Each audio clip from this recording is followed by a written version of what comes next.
찾으신 줄 알고 함께 합독하겠습니다.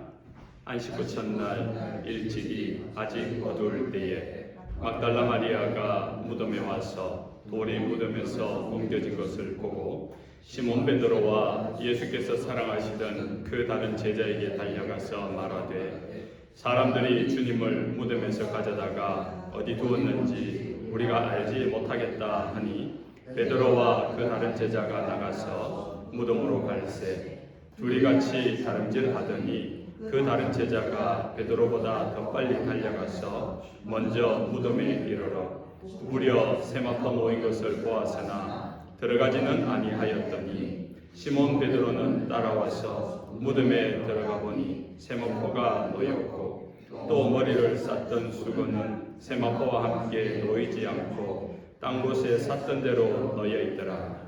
그때야 무덤에 먼저 갔던 그 다른 제자도 들어가 보고 믿더라. 그들은 성경에 그가 죽은 자 가운데서 다시 살아나야 하리라 하신 말씀을 아직 알지 못하더라. 이에 두 제자가 자기들의 집으로 돌아가니라. 아멘. 지난주가 부활주일이었지만은 저희가 이제 연합 예배를 드리면서 같이 메시지를 들었지만은 저는 또 이제 부활절을 준비하면서 준비한 메시지가 있었고 또 그 부활절 이어서의 메시지로 준비를 했기 때문에 우리가 부활절 메시지 한 번 더 나눌 필요가 있겠다 생각해서 오늘 부활절 메시지를 좀 전하려고 합니다. 예수님이 이 땅에 오셔서 우리에게 전해주신 그 말씀, 그 소식은 좋은 소식, 기쁜 소식, 곧 굿뉴스, 복음이었죠. 복음은 크게 두 가지로 요약이 됩니다. 예수님의 생애를 보면은 복음은 두 가지입니다. 하나는 죽음이라는 것이고 하나는 부활이라는 것입니다. 부활은 우리가 누가 들어도 복음 같습니다. 굿뉴스예요. 근데 죽음이 굿뉴스가 될 수 있을까? 될 수 있죠. 그것을 예수님이 오셔서 우리에게 죽음이 기쁜 소식이다 라는 것을 가르쳐 줍니다. 첫째는 예수님이 죽음을 말씀하시면서 예수님이 죽으시면서 우리 인생의 결론을 보게 하신 겁니다. 우리가 지금 다양한 인생을 살아온 여러분들이지만은 많이 배운 분이 있고 배움이 없는 분이 있고 많이 가진 분이 있고 적게 가진 분이 있고 또 인생을 나름 성공한 분이 있고 인생을 좀 힘들게 사신 분이 있지만은 그것과 상관없이 그 모든 사람은 죽는다는 사실입니다. 글쎄요, 여러분은 얼마나 죽음에 대해서 생각을 하고 염두에 두면서 오늘을 살아가는지는 모르겠습니다만은 우리 모든 인생은 이 죽음이라는 결론을 비껴갈 수 없고 부인할 수 없습니다. 그래서 그 죽음에 대해서 생각하게 되고 대비하게 되는 것. 예수님의 죽음은 우리의 죽음을 생각하게 합니다. 그래서 복음인 겁니다. 죽음을 대비하는 것. 그리고 또 하나, 이 죽음이, 예수님의 죽음이 우리에게 복음이 되는 이유는 예수님이 우리를 위하여 죽으시기까지 사랑하신다. 하나님이 여러분을 죽으시기까지 사랑하신다는 내용이기 때문에 죽음은 복음인 겁니다. 로마서 5장 8절이죠. 우리가 아직 죄인 되었을 때에 그리스도께서 우리를 위하여 죽으심으로 하나님께서 우리에 대한 자기의 사랑을 확정하셨느니라. 예수님의 죽음, 예수님의 십자가를 볼 때 그리스도인들은 하나님의 사랑을 봅니다. 그 십자가에서 우리를 말로만 사랑한 것이 아니라 행동으로 사랑하심을 보여주셨기 때문에. 그러니까 평생 목에 걸고 다닐만 하죠, 십자가. 귀를 뚫어서 십자가를 꽂고 다닐만 하죠. 사랑, 십자가는 하나님이 우리를 사랑하신다는 것을 보여주는 증거입니다. 그럼 부활은 왜 또 복음이 되느냐? 부활은 구원받은 사람이 다시 살게 될 새 생명을 의미하기 때문에 예수님의 부활은 우리에게 복음이 되는 것입니다. 그런데 다시 그냥 사는 정도가 아니라 이전의 삶과는 비교할 수 없는 삶입니다. 요한복음 10장 10절에 예수님이 이 땅에 오신 이유를 밝히는데 내가 온 것은 양으로 생명을 얻게 하고 더 풍성히 얻게 하려는 것이라. 우리가 육체의 죽음과 함께 다시 주님과 함께 부활하심으로 부활하는 그 순간에는 이전의 삶과는 비교할 수 없는 더 풍성한 삶입니다. 이것을 약속하기 때문에 예수님의 부활은 우리에게 더 큰 기쁜 소식이며 소망이 되는 겁니다. 그런데도 예수님의 제자들은 단 한 사람도 주님이 죽었다가 살아나심에 대하여서 그 부활을 믿은 사람이 아무도 없다는 사실입니다. 그러다가 점점점 부활하신 주님을 만나게 되고 부활하신 주님과 대화하게 되고 부활하신 주님을 경험하게 되면서 그들이 다 하나같이 예수님의 부활을 믿게 됩니다. 믿게 되니까 그들의 삶의 변화가 일어나기 시작합니다. 예수님이 부활하셨다고 세상 가운데 알리기 시작합니다. 누구에게 알렸을까요? 죽음밖에 모르는 사람, 인생의 죽음의 결론인 사람, 그 이외에 다른 결론이 없는, 다시 말해서 예수 그리스도를 모르는 사람, 예수 그리스도께서 십자가에 왜 죽었는지를 모르는 사람들에게 부활의 소식을 전합니다. 그런데 그냥 전합니까? 자기들이 그 소식을 전하다가 죽어갑니다. 죽어가면서도 예수님의 부활하심에 대하여서 소식을 전합니다. 순교하는 거죠. 왜 그런 겁니까? 무엇 때문에? 도대체 왜? 그 부활이 진짜이기 때문인 겁니다. 그들은 진짜로 부활을 믿었기 때문인 겁니다. 주님이 죽었다가 부활하신 것을 보았고 경험했고 우리의 삶도 앞으로 저렇게 주님처럼 부활하게 될 것이라, 내 눈앞에 똑똑히 십자가에 못 박혀서 창에 찔려서 죽으신 주님인데 그가 부활하셔서 내 앞에 나타나시고 말씀하시고 음식도 한 개 드시면서, 그러나 미처 알아보지 못할 정도로 변화되어진 예수님을 보면서 나도 저렇게 될 수 있구나 라는 것을 알게 되니까 이거는 죽음도 두렵지 않게 되는 것입니다. 죽음이 결론이 아니기 때문에, 죽음이 마침표가 아니라 죽음은 잠시 쉼표이고 다시 부활로 이어진다는 것을 알기 때문에 죽어도, 자기가 죽더라도 이 소식을 전해야 되겠구나, 정의의 삶을 살아가게 되는 겁니다. 예수님이 죽으시고 부활하신 지가 2000년이 지났는데 지금도 우리가 지금 예배드리는 이 순간에도 전 세계 곳곳에 예수 그리스도의 복음이, 그 부활의 소식이 누군가를 통해서 전달되고 있습니다. 예수님께서는 말씀하신 대로, 예수님이 이 땅에 오셔서 말씀하신 대로 죽으셨고 말씀하신 대로 부활하셨습니다. 그런데 그것은 예수님의 말씀뿐만 아니라 예수님이 오시기 전에 구약 시대를 통하여서 수많은 선지자를 통하여서 계속해서 예언되어진 말씀이었습니다. 예수님은 예언되어진 말씀대로 이 땅에 오셨고 그 예언되어지고 약속되어진 약속의 말씀대로 부활하셨습니다. 그런데 그 이야기를 예수님께로부터 직접 들었던 제자들이지만은 정작 예수님이 부활하셨지만 부활한 그날에도 제자들의 분위기는 침울합니다. 우울합니다. 왜 그런 걸까요? 그 제자들이 주님을 알지만은 그들이 믿은 것은 주님의 부활을 믿은 것이 아니라 주님의 죽으심만 믿고 있기 때문인 겁니다. 쉽게 말해서 살아있는 예수를 믿는 것이 아니라 죽은 예수를 믿고 있기 때문인 거예요.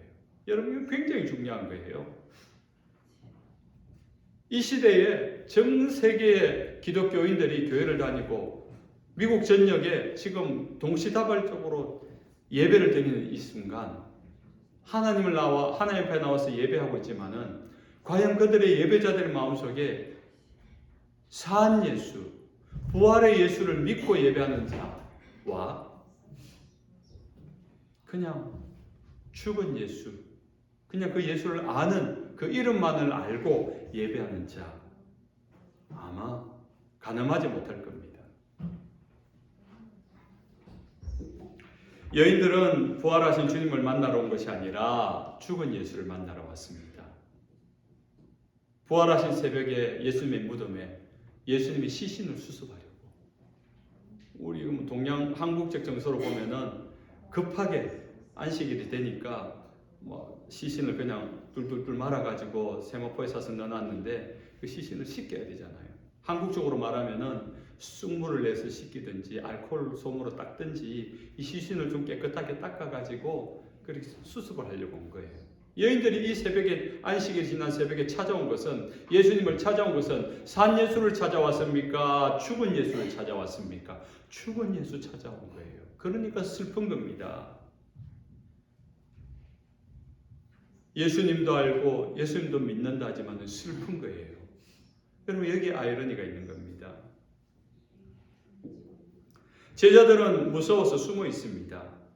요한복음 6장 19절에 보니까 이날 곧 안식 후 첫날 저녁 때 제자들이 유대인들을 두려워하여 모인 곳의 문들을 닫았더라. 제자들이, 사람들이 무서워서, 예수님을 죽인 그 사람들이 두려워서 한 곳에 숨어서 문을 꽁꽁꽁 닫아 걸고 숨어 있다는 겁니다. 또 어떤 제자들은 그곳에 있기, 예루살렘에 있기가 너무 두려워서 자기의 고향으로 내려가다가 엠마오에서 주님을 만나기도 하지요. 그런데 너무 두려움 때문에 가까이 다가오셔서 그 길을 걸어가면서 이야기도 하고, 익숙했던 주님의 음성인데 못 알아봅니다. 왜 못 알아본 것일까요? 주님의 모습이 너무 많이 바뀌어서? 뭐 그럴 수도 있겠습니다만, 사실은 마음속에 주님이 부활하셨을 거라는 것을 믿지 않고 있기 때문에, 지금 이 엠마오로 가는 제자들 또한 주님은 죽으셨어. 그러니까 낙심하고 절망하고 우울한 가운데 가는데 누가 옆에 와서 말을 걸어도 그가 주님이라도 주님으로 보이지 않는 겁니다. 여러분, 잘 생각하십시오. 우리가 예수님을 믿는다 하지만 우리가 엠마오의 제자가 될 수 있습니다. 그 의심이 너무 컸어. 낙심됨이 너무 컸어. 우울함이 너무 커서 주님이 마치 안 계신 것처럼, 주님이 죽어버린 것처럼, 주님 여기서 멀리 떨어진 것처럼. 그래서 여러분, 너무 낙심하는 거, 너무 우울한 거, 너무 절망할 때 돌아봐야 됩니다. 혹시 내가 주님을 놓치고 있는 건 아닌지, 혹시 내가 예수를 믿는 그 주님이 죽은 예수를 믿고 있는 건 아닌지. 함부로 절망하시면 안 됩니다. 함부로 낙심해서도 안 됩니다. 함부로 원망하고 불평해서도 안 되는 이유입니다. 그래서 주님을 말로 시인만 안 했을 뿐이지 내가 행동으로 주님을 부인하고 주님을 불신하고 있는 불신의 행동이 될 수 있는 것입니다. 그들은 하나같이 예수님의 죽음만 믿었지 부활은 믿지 않은 것입니다. 주님은 바로 그 부분을 책망합니다. 누가복음 24장 25절에 이르시되 미련하고 선지자들이 말한 모든 것을 마음에 더디 믿는 자들아. 또 그들은 예수께서 살아나셨다는 것과 마리아에게 보이셨다는 것을 듣고도 믿지 아니하니라. 두 사람이 가서 남은 제자들에게 알려졌으되 역시 믿지 아니하니라. 예수께서 그들에게 나타나사 그들의 믿음 없는 것과 마음이 완악한 것을 꾸짖으시니 이는 자기가 살아난 것을 본 자들의 말을 믿지 아니하니라. 주님은 사랑이신데 책망하실 때가 있어요. 믿지 않을 때, 우리의 믿음이 주님을 순전하게 믿지 않을 때, 마음이 완악한 자들아, 굳어버린 자들아, 다른 생각들로 그 믿음이 작동하지 못하도록 그냥 경직돼 버린 자들아, 주님이 말씀하시고 보여주시고 그렇게 하셨음에도 불구하고 우리의 믿음이 빨리 주님을 시인하지 아니하고 자꾸 다른 이유들, 핑계들을 대면서 주님을 더디 믿는 자들아, 책망받습니다. 우리가 부흥회 때 변화산에 올라갔다가 내려왔을 때 귀신 들린 아들을 데리고 온 아버지 이야기를 아시잖아요. 그 아버지가 얼마나 급했으면은 예수님, 당신이 뭐라도 좀 해보십시오. 할 수 있으면은 뭐라도 한번 해보십시오. 라고 했을 때 믿는 자에게는 능치 못한 일이 없다. 믿음이 적은 자여, 책망받지요. 그 아버지가 부끄러워진 거예요. 그 나의 믿음 없음을 도와주소서. 우리가 거기서 하나 얻을 수 있는 교훈은 그분은 그래도 자식을 얼마나 사랑하는데 자식을 고칠 수만 있다면 자신의 자존심 체면 상관없다는 거죠. 예수님께 면박을 받은 순간에 아직 자신의 자식은 고쳐지지 않았고 예수님께 면박을 받았는데 뭐라고 이야기합니까? 아니 당신 아니면 뭐 방법이 없나? 들었더니 뭐 소문만 듣고 왔더니 아무것도 아니네 말할 수도 있는데 나의 믿음 없음을 도와주소서. 우리는 최소한 그런 정직함은 있어야 돼요. 믿음이 없는데 믿음이 있는 것처럼, 능력이 없는데 능력이 있는 것처럼, 우리의 중심에 믿지 않는데 믿는 것처럼 그것만치 불행한 것이 없습니다. 그럼 답이 없어요. 방법이 없다고요. 믿음이 부족하고 안 믿기면 안 믿긴다 말하고 나를 도와달라고. 주님 저는 방법이 없습니다. 지금 너무 절망적입니다. 너무 힘이 듭니다. 주님 도와주세요. 나의 믿음 없는 것을 도와주세요. 주님은 그 고백을 받기 원하신다는 겁니다. 그 아버지의 아들은 그 이야기를 듣고 예수님께 고백하는 순간 고침을 받았습니다. 오늘 우리가 믿음이 없으면, 믿음이 부족하면, 연약하면 있는 그대로 주님 내 믿음 없음을 도와주십시오. 말할 수 있는 저와 여러분 되시길 주님의 이름으로 축원합니다.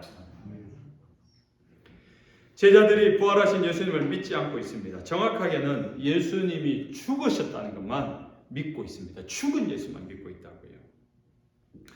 예수님이 십자가에 죽으신 이유는 우리가 범죄함으로 사망의 권세에 사로잡혔어.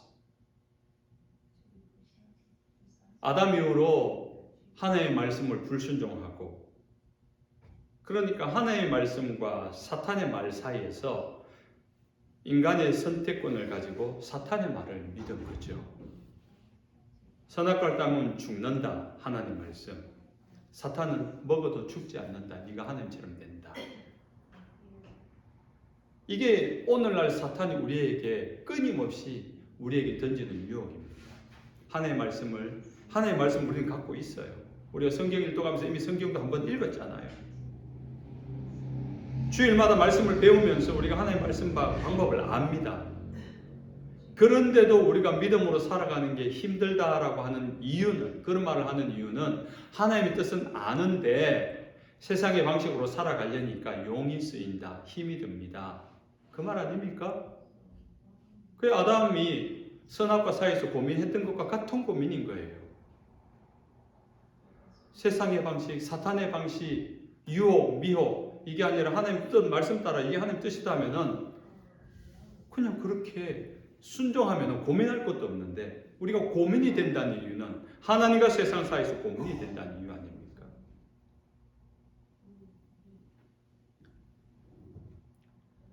그 아담의 타락 이후에 우리는 사단의 권세 아래, 사단에게 항복하며 들어간 거예요. 사단의 편이 된 거예요.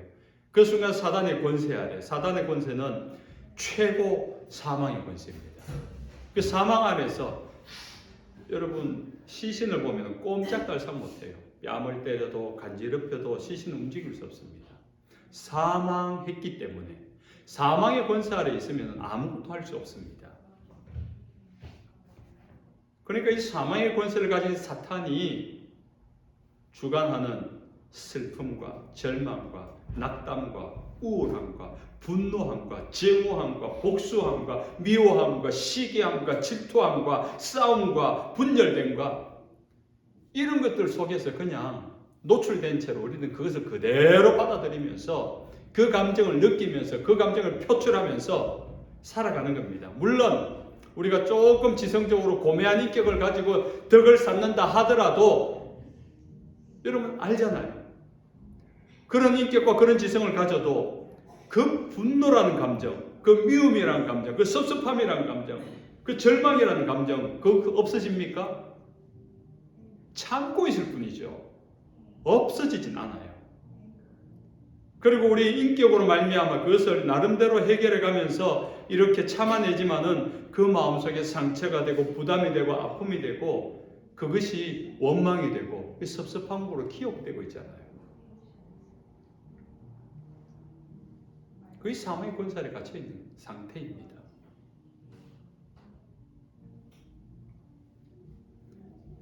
얼마나 괴롭습니까? 얼마나 힘이 들고 얼마나 고통스럽겠습니까? 얼마나 불행한 인생이 되겠습니까? 근데 서두에 말했듯이 하나님 우리를 사랑하시는데 죽기까지 사랑하시는, 저는 표현을 그렇게까지밖에 못하겠어요. 제가 자녀가 있는데 이 자식들을 생각할 때 얘들이 뭔가 막 위기에 있다, 뭐 죽을 위기에 있다, 뭐 예를 들어서 뭐 심장에 문제가 생겼다, 그럼 제 심장을 꺼내서 이식할 거예요. 좀 그럴 것 같습니다. 그럼 부모로서 다 같은 마음 아닙니까? 우리가 표현할 수 있는 정도가 그 정도라고요. 그게 사랑하기 때문이잖아요. 근데 하나님이 우리를 그렇게 하신 거예요. 하나님 우리를 사랑하는데 자신의 심장을 내어준 거 아닙니까? 어떤 좀 문학적인 정서가 많은 분 같아요. 예수님 죽으신 것은 못 박혀서 창에 찔려서 과다출혈로 죽은 게 아니라 우리를 사랑하는 그 마음이 너무너무 뜨거워서 심장이 파열돼서 죽으신다. 정서적으로 굉장히 공감이 가더라고요. 정말 그렇게까지 죽어가시면서까지 우리를 사랑하시는구나. 사망의 권세 아래서 그렇게 절망적이고 고통하고 애통하고 슬퍼하고 비통하면서 살아가는 인생을 두고 볼 수 없어서 주님이 오셨어. 우리가 당해야 될 그 십자가의 죽음을 주님이 고스란히 대신하여 받으신 것입니다. 그리고 부활하심으로 그 사망의 권세를 깨뜨려버린 거예요. 마치 계란. 부활절 그래서 계란인지 모르겠는데 그것이 계란이 껍질이 깨어지면서 더 이상 갇혀있지 않는 상황과 권세와 절망과 우울과 분노와 정오에서 갇혀있지 않고 거기서 벗어나올 수 있도록 자유롭게 해주신 겁니다. 사망의 모든 권세의 계획들을 와해시킨 겁니다. 그런데도 부활의 아침에 제자들은 여전히 두려워하고 있습니다. 불안해하고 있습니다. 이미 예수님은 부활하셨어요. 사망을 죽이셨어요. 죽음을 죽이신 거라고요. 부활은 예수님의 부활은 죽음이라는 것을 죽여버리신 거예요. 그래서 우리 인생 가운데 죽음이 더 이상 힘을 발휘하지 못하도록. 그런데 주님이 부활하신 그날 아침에도 여전히 제자들은 무서워서 두려워서 슬퍼서 어쩔 줄 몰라하고 있는 겁니다. 왜 그런 겁니까? 주님의 부활은 이미 이루어졌는데 왜 부활했는데 여전히 슬픈 겁니까? 여전히 두려운 겁니까? 여전히 왜 우울한 겁니까? 부활의 주님을 믿지 않기 때문인 겁니다. 아직도 그들 속에는 예수를 믿지만 그들의 예수는 무덤 속에 있어요. 죽은 예수를 믿고 있기 때문이라는 거죠.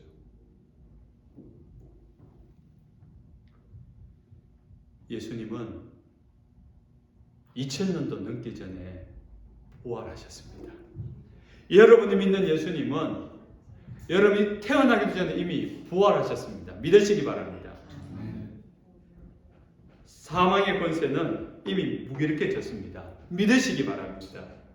이것을 더디 믿을수록 안 믿을수록 여러분은 사망의 권세, 그 죽음의 무덤, 분노와 증오와 화와 슬픔과 우울감의 그 비통함의 무덤에 아직도 갇혀 있을 수밖에 없는 겁니다.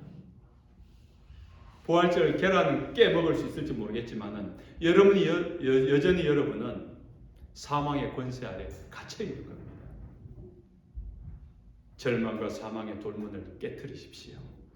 주님이 이미 열어놓았지 않습니까? 사도 요한이 이 요한복음을 쓰면서 의도적으로 사용한 단어가 있습니다. 상징적인 단어가 있는데요. 그 중에서 가장 많이 사용한 단어 중에 하나가 바로 어둠이라는 겁니다. 어둠. 다른 단어로 어떻게 생각하면은 밤에, 저녁에, 한밤중에 이렇게 사용하는데 그런 단어가 어둠과 관련된 단어가 사용될 때는 특별한 사건이 있을 때입니다. 요한복음 3장에 보면은 니고데모가 영생에 대해서 굉장히 갈망을 해요. 랍비고 이 사람이 율법에 대해 잘 아는데도 불구하고 영생을 모르는 사람입니다. 근데 그가 그 영적 어두움, 영적 무지를 가지고 주님을 찾아왔을 때가 언제였습니까? 니고데모가 찾아왔을 때 성경에 이렇게 나옵니다. 요한복음 3장 2절 그가 밤에 예수께 와서 이르되 아직 영적 무지 상태에 있다는 거죠. 가룟 유다가 예수님을 팔기로 결정했을 때 그때가 언제인지 아십니까? 요한복음 14장 46절에 유다가 그 조각을 받고 곧 나가니 밤이라라. 여인들이 부활하신 주님을 부활한지를 모르고 슬퍼했을 때도 아직 어두울 때입니다. 오늘 보면 1절과 11절에 보니까 안식 후 첫날 일찍이 아직 어두울 때에 마리아는 무덤 밖에 서서 울고 있더니라고 합니다. 제자들이 두려워서 떨고 숨어 있을 때도 저녁입니다.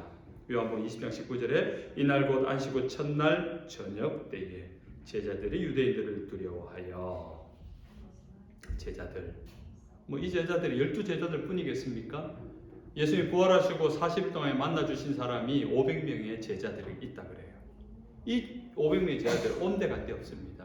그 중에 가장 최고로 가까이 접근해 있었던 12명의 제자들조차도 문을 닫고 숨도 안 쉬고 지금 숨어 지내고 있는 상황입니다. 두려운 겁니다. 무서운 겁니다.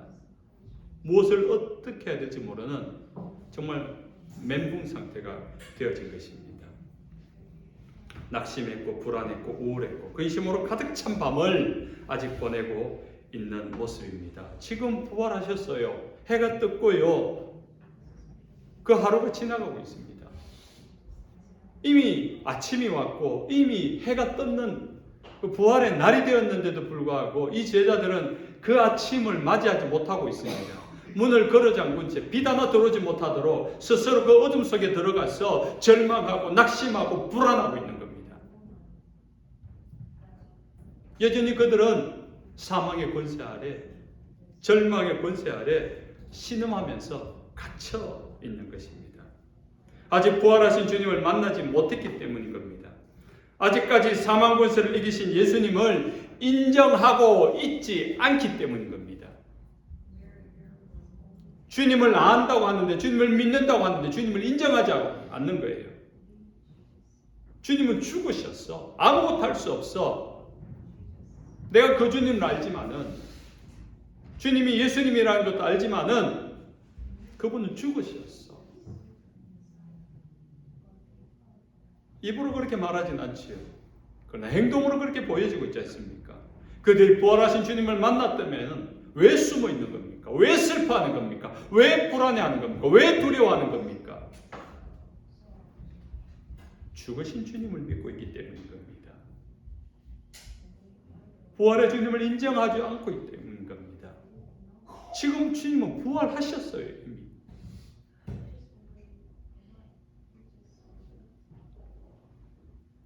죽은 예수님밖에 없는 어두운 밤의 상태로 마음을 닫았기 때문인 겁니다. 사랑하는 스크랜턴 성도 여러분, 우리 모두의 상황은요, 죽음의 상황입니다. 앞으로 몇 년 더 살다 죽겠죠가 아니라 사실 우리 모두가 이 땅에 태어나는 순간 우리의 상황은 죽음의 상태에서 태어나요. 태어난 그 순간이 이미 사망의 상태입니다. 사망의 권세 아래 놓여있기 때문에 살았으나 죽은 자들이란 말이 그 말입니다. 왜냐하면 죽음의 결론을 벗어날 수 없는, 살아도 죽을 수밖에 없는 인생이니까.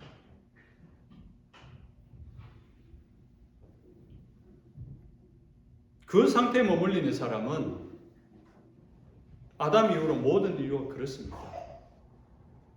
미국이 선진국이라고 하지만 여전히 이 선진국을 살아가는 사람들이 불안하고 두려워하고 조그만 변화가 생기고 조그만 우환이 생기면 염려와 근심과 스트레스로 병이 생기고 문제가 생기고 절망적이고 낙심이 되고 우울하고 분노하고 못 견뎌하고 못 참아내고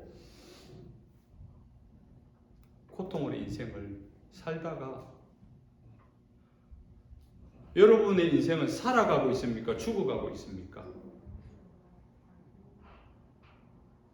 사실은 죽어가고 있는 거죠. 우리의 인생 연한이 오늘보다 내일이 수명이 더 짧아질 겁니다. 작년보다 올해 수명이 더 짧아졌습니다. 우리의 사망의 권세에 있다는 거예요. 죽음이 결론이라면은 그 결론 앞에서 우리는 점점점 너무 열심히 살지 마십시오, 여러분. 다 죽습니다. 뭘 그렇게 열심히 사시려고. 그냥 지금 있는 것으로 그냥 편하고 행복하게 사십시오. 이 죽음이 끝이라면 그렇게 끝나야 돼요, 결론이. 근데 죽음이 끝이 아니니까 우리 인생을 더 플랜을 짜는 거죠. 더 가치 있는 삶을 향하여서.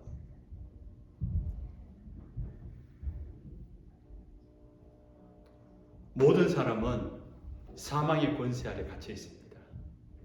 매여 있는 거예요. 그래서 종로로 하고 있는 겁니다.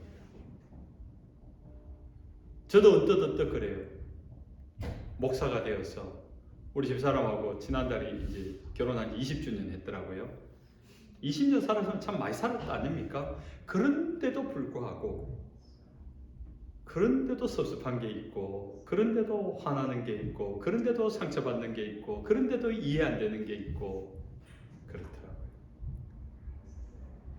그 목사라서 그런지 그런 감정이 느껴질 때 좀 더 비참해집니다. 아유, 목사인 나도 별 수 없구나, 이런 생각 들고 이런 말 하게 되고 그렇더라고요.